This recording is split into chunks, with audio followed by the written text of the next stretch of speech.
Hey friends, by now if you've clicked on this, you've seen the title, Help, My Lover is a Sex Addict. Wow.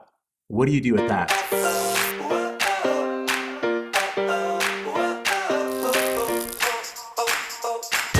Welcome He to... wrote the title, not me. Don't blame me for that. She dimes me out right from the very beginning. This is Small Talk, friends, where we discuss how faith fits in the big picture. And this is a very serious subject matter. And if you're just catching this segment, this is the second of a two-part. The first part, the question was, is pornography cheating? And if you want the answer to that, you're going to have to go and check that out. Very deep content. But in that first segment, Sarah, you had mentioned or shared your story on finding out that your then now ex-husband was addicted to pornography.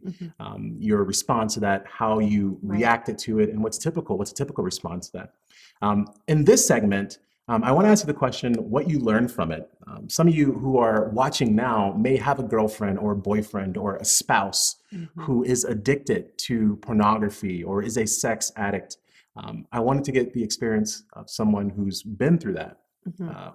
What is some help you can give us? What are some lessons that you learned from Yeah, that? I'm so glad that's the reason I'm here today. No, you're here because you're a good friend, Yeah, and yeah, it's multi-layered. This is one of many reasons why you're here right now. You know, I will tell you something that I don't put out there a whole lot. Okay. On camera? Are you, I know. I'm starting to feel really warm. Vulnerable right here.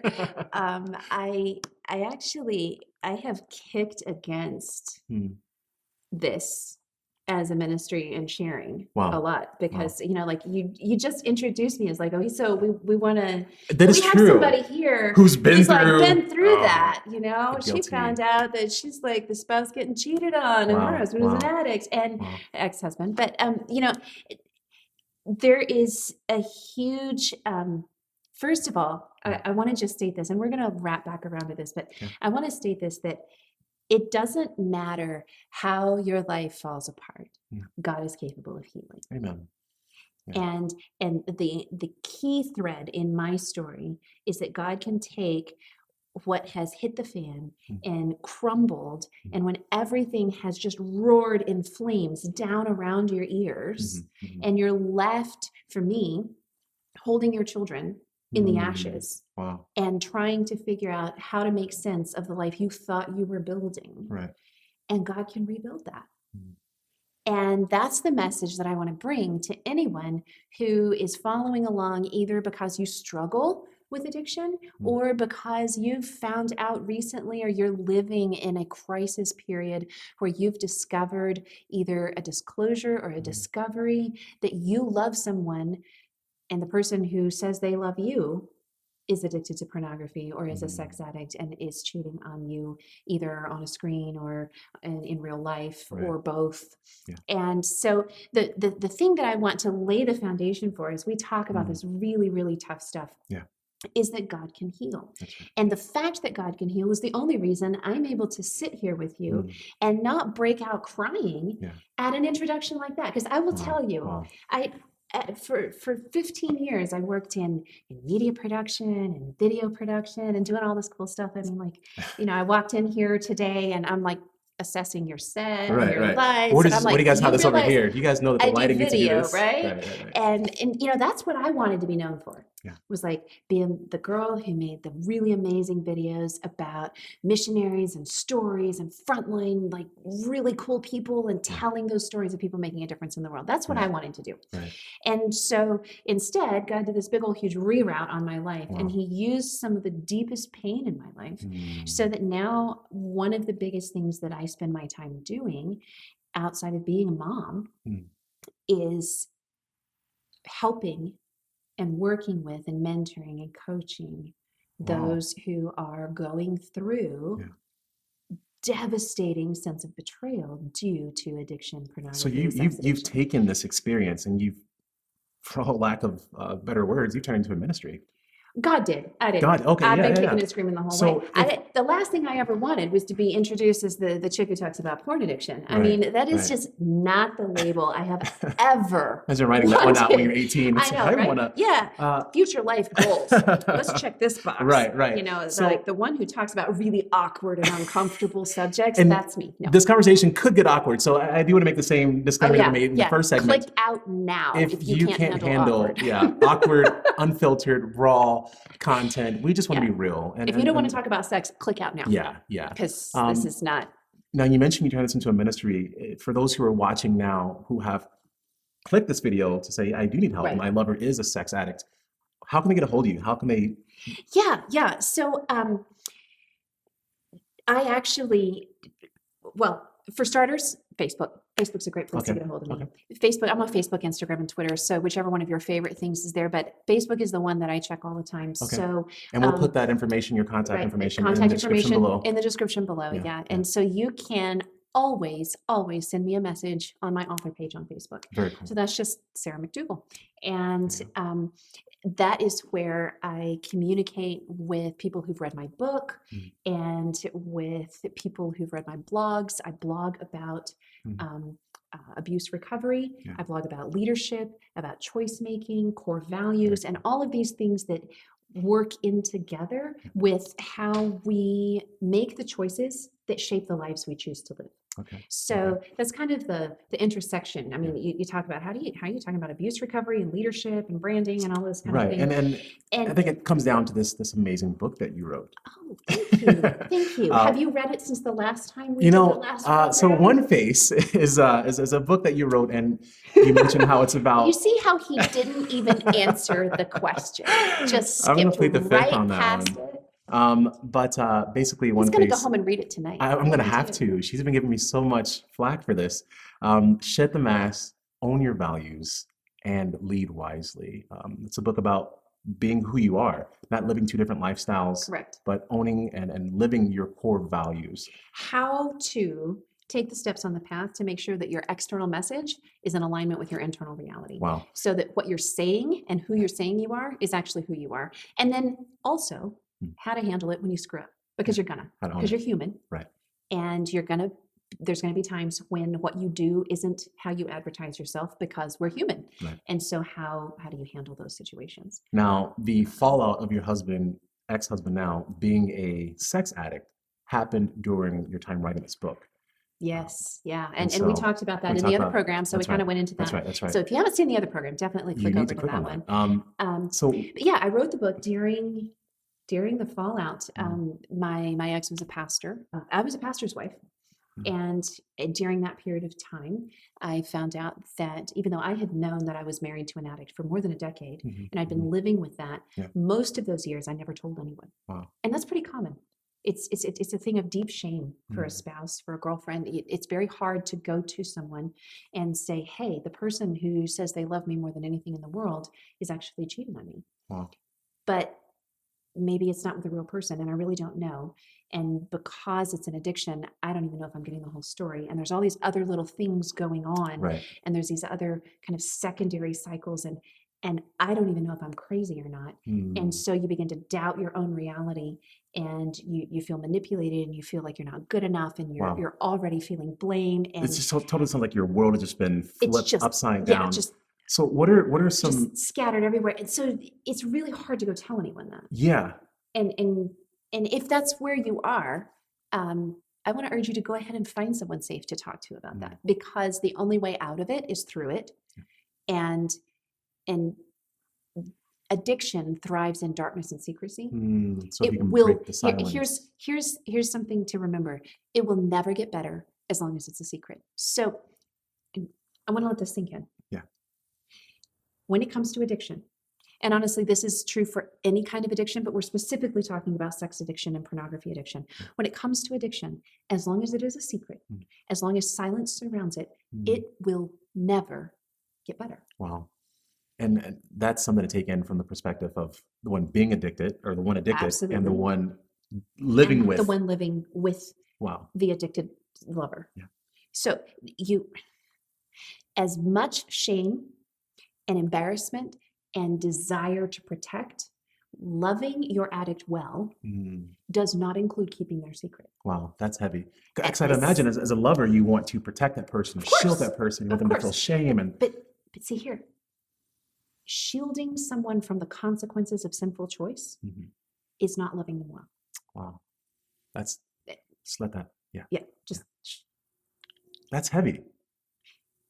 preventing someone from feeling the full weight of sinful consequence Mm.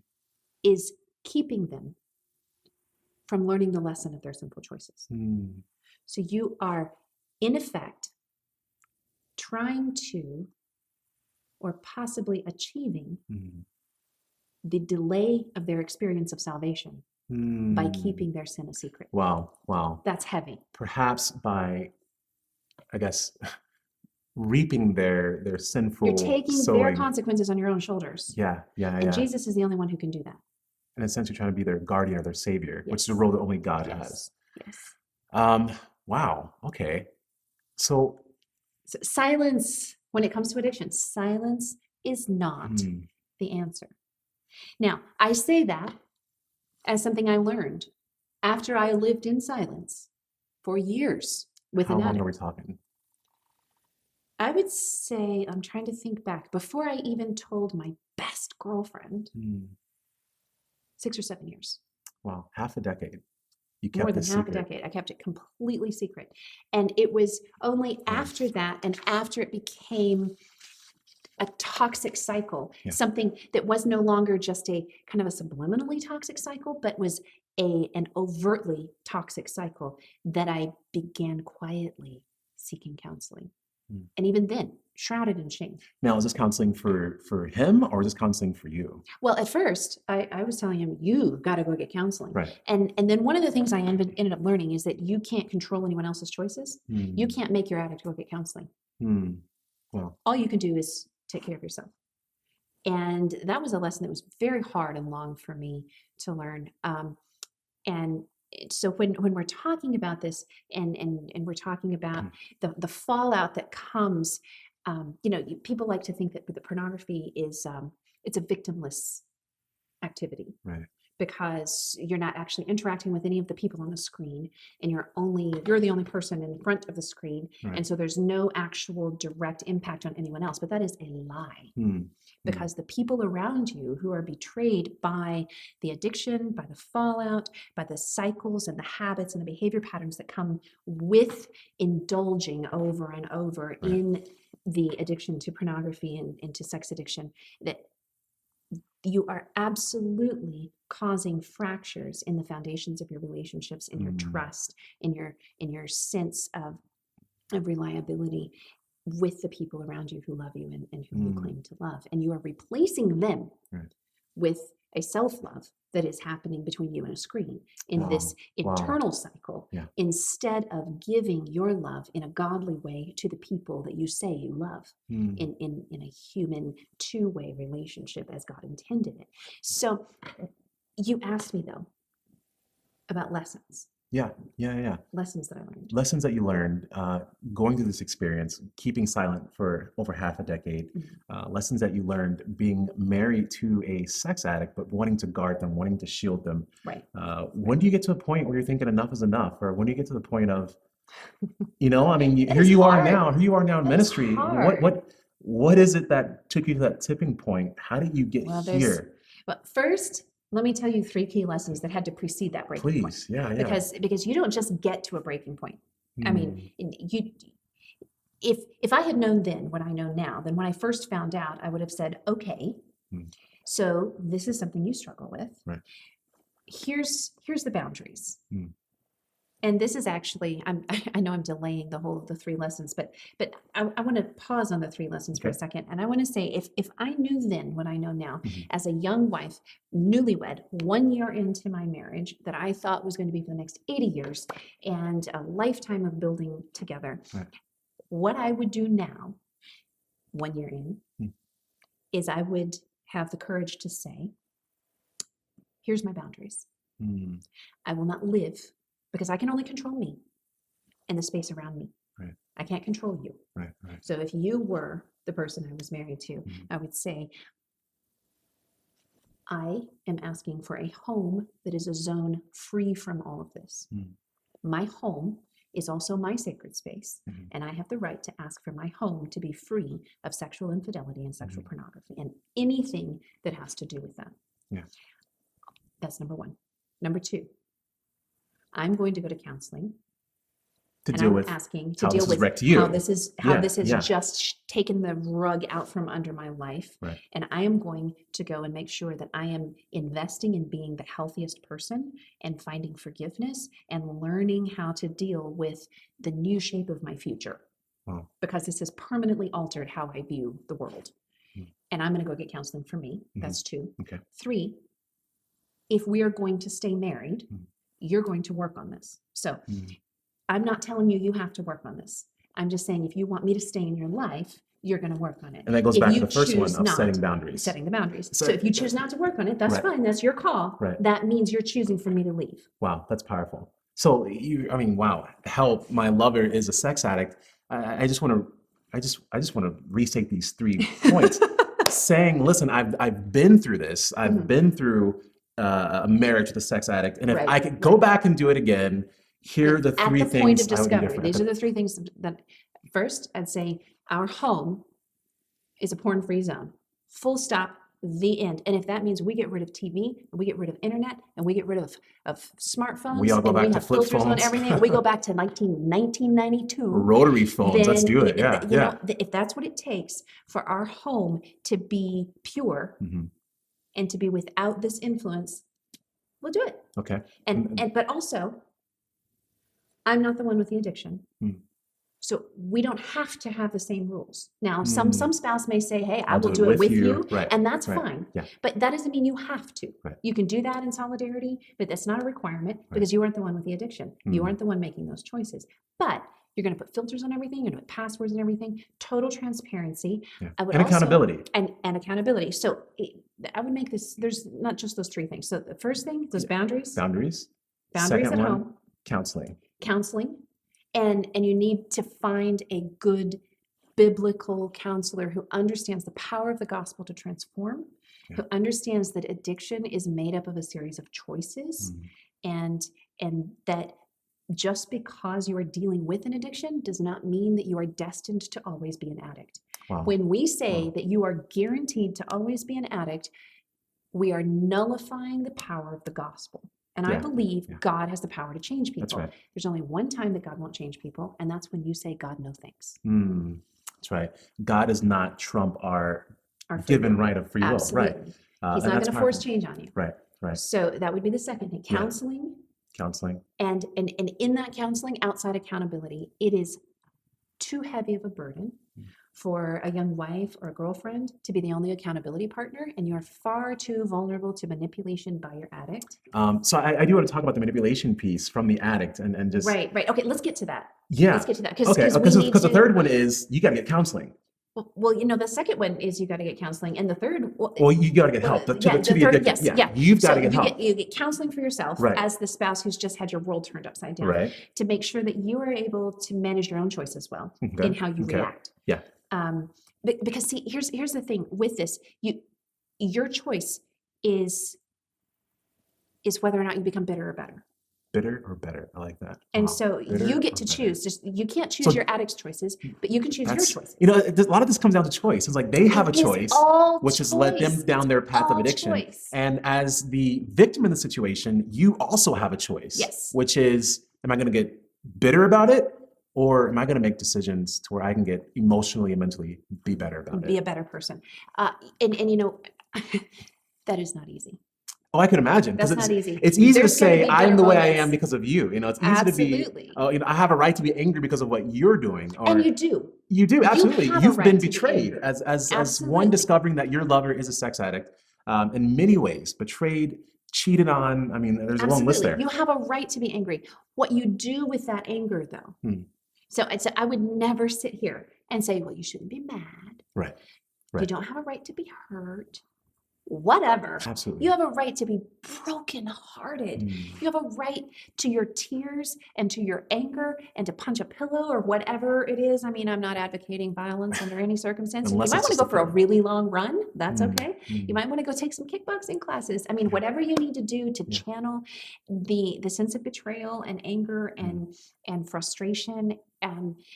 Exercise is a great way to do that, by the way. Take self-care, taking care of yourself, long hot baths, sit and read a book. I found out that a really great set of art pencils and coloring books was as good for me as expensive therapy. So this is I a lot of started experience coloring. here. And I mean, that's not for everybody. Some people Yeah. want to go ride a horse, some people want to go hike out in the wilderness. Right. And I mean, whatever it is that helps you come back to a sense of who you are and who God has created you to be and how valuable you are. Right. But yeah, the last thing would be, as far as like what you do when you find out, and what I wish I had known then would be Ask your spouse right then and there. then gotta and get there. counseling. You have to get help. Yeah. That includes accountability. That includes counseling. And I want to say right now, there is a book that Okay. I want to drop in the screen Yeah, here. absolutely. Right there. So right there, and it is called Your Sexually Addicted Spouse. Mm. In my experience, it's the best book I read in Wow. my journey. Okay. And in that book, read it for yourself if you're in this situation. Recommend it to someone if you know someone in this situation.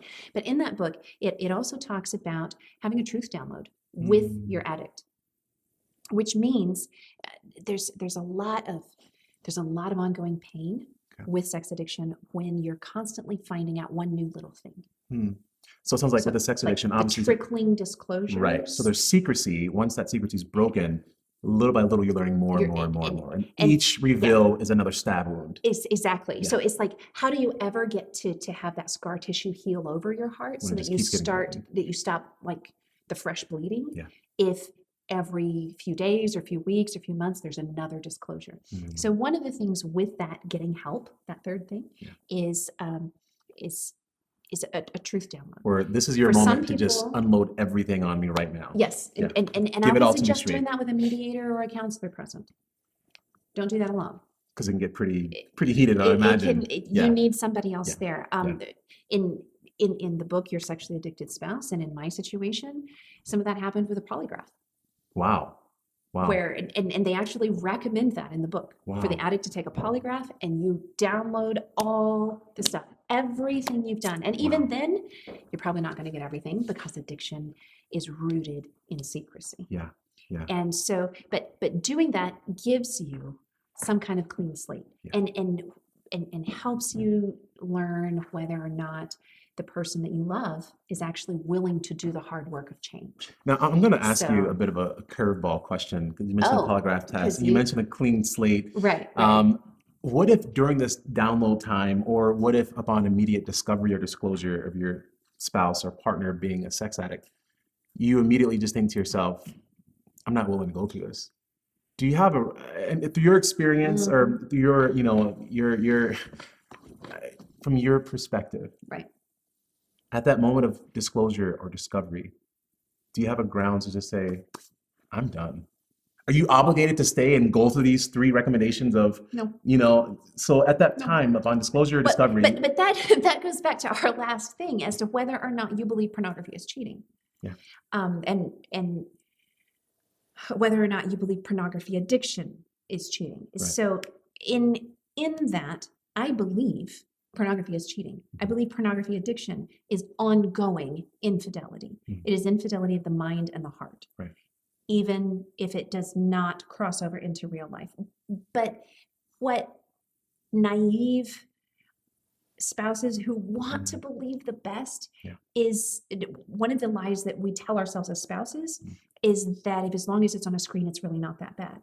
But what happens on a screen with pornography is the precursor to in real life infidelity. Right.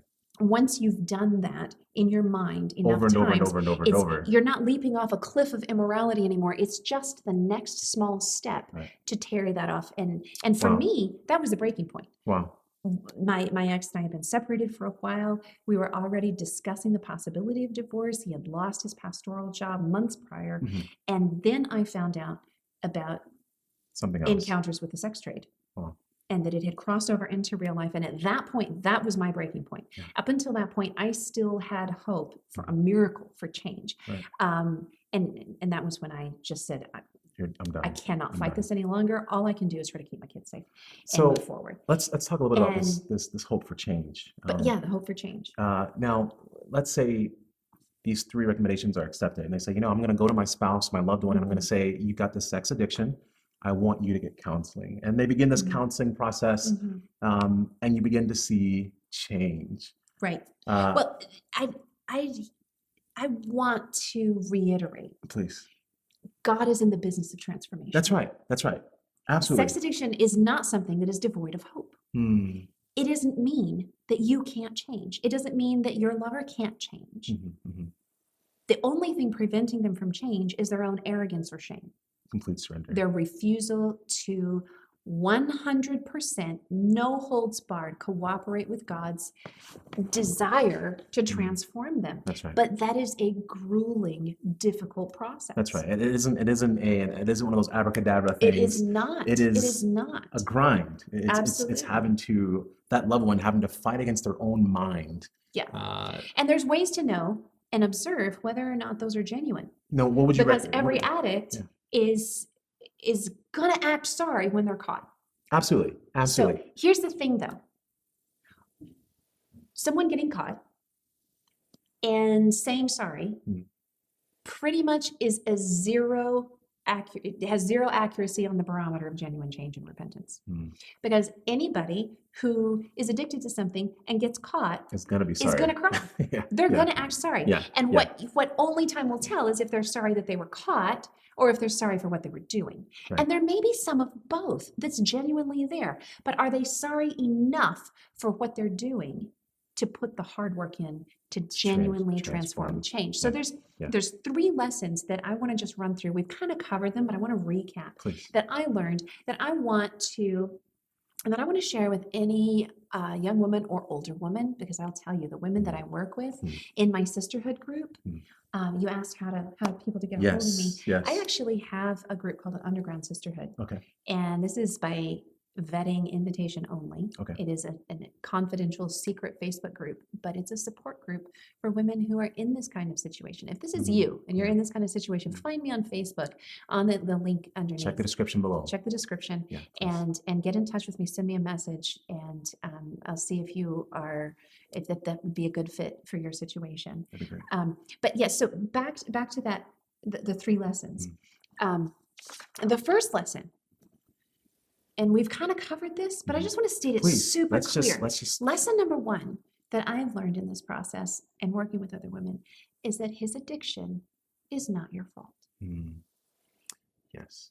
An addiction is something in the addict's mind. It's a dependency that and I'm speaking from a wife who was married to a husband who was an addict. So I know that not all addicts are men and not all addicts are women and that kind of thing, but just for the sake of being concise and, ease of conversation, his addiction is a dependency that his choices have made, and it would not be fixed by you changing yourself. That's right. So if his comments are, if you were only this, or if you got a breast job, or if you lost weight, none of that really holds ground. You're saying this is something internal for him. It has nothing to do with your external or your, the way you relate to each other.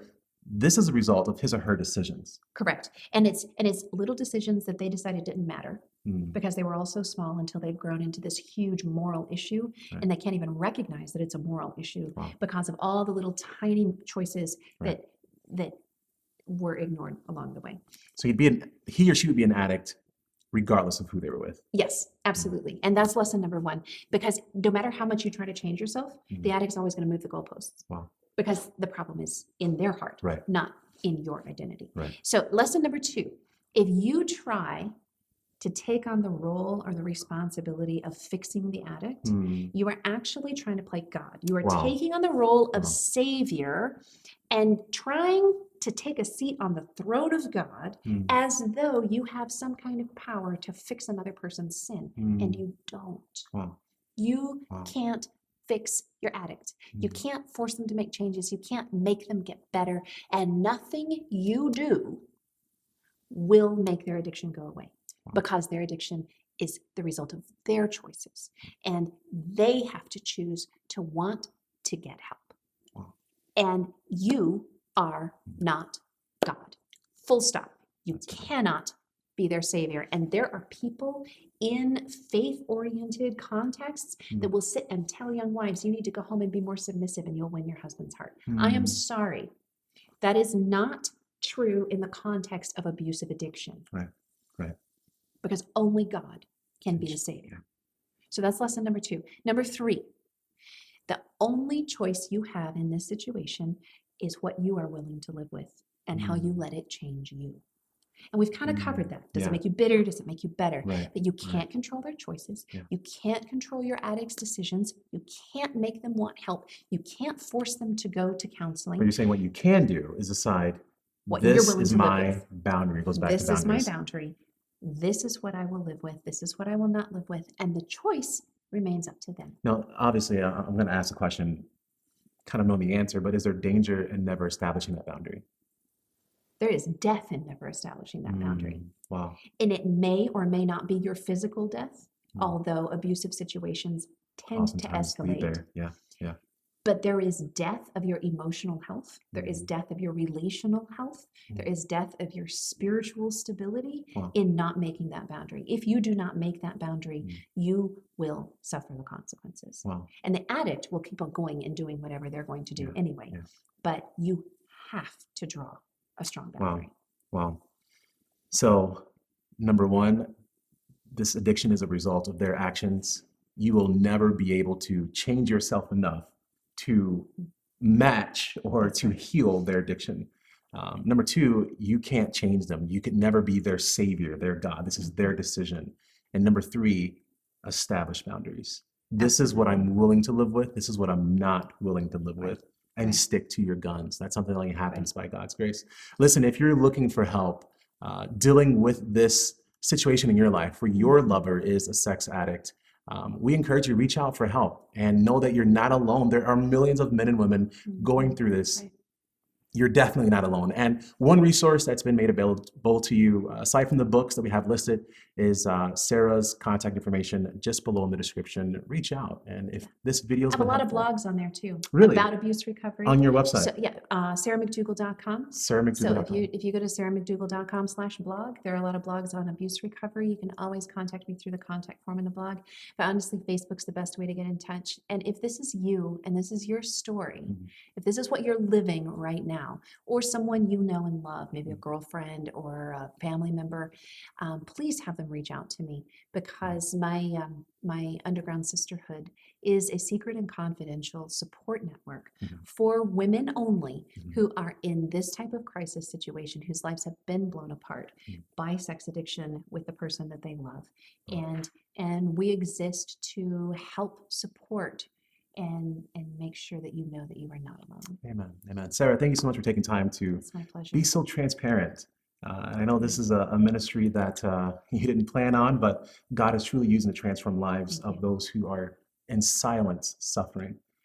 Listen, friends, this has been another opportunity for us to share with you at Small Talk, where we discuss how faith fits in the big picture. Feel free to leave your comments, your experiences that you want to make public or share below. And we look forward to spending time with you next time. God bless. Do take care.